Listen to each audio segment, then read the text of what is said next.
तुमने इस देश की तस्वीर बिगाड़ी ऐसे जैसे इस देश की मिट्टी से तुम्हें प्यार नहीं, वरना अंजाम वही होगा जो पहले भी हुआ। कुर्सी तो कुर्सी है, निगाहों से उतर जाओगे।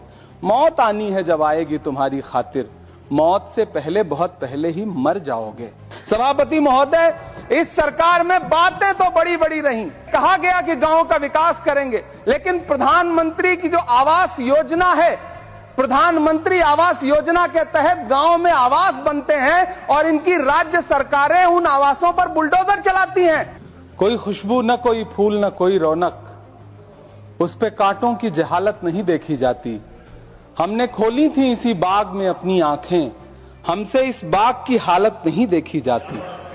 रात बस रात ही होती तो कोई बात नहीं, उसका आकार मगर दूना नजर आता है।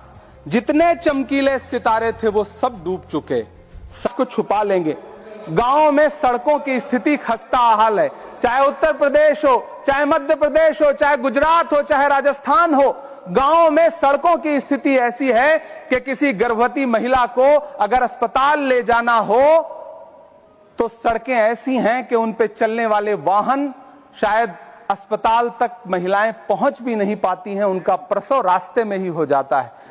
प्रधानमंत्री की जो आवास योजना है, प्रधानमंत्री आवास योजना के तहत गांव में आवास बनते हैं और इनकी राज्य सरकारें उन आवासों पर बुलडोजर चलाती हैं। ऐसे कई मामले अलग अलग राज्यों में देश के सामने हैं। आप कहेंगे तो मैं पटल पर रख दूंगा, अभी हाँ पटल पर रख दूंगा, ऑथेंटिकेट कर दूंगा। महोदय, जब पीएम आवास योजना के तहत बनने वाले घरों पर बुलडोजर चलेंगे तो आप गांव के कौन से विकास की परिकल्पना कर रहे हैं?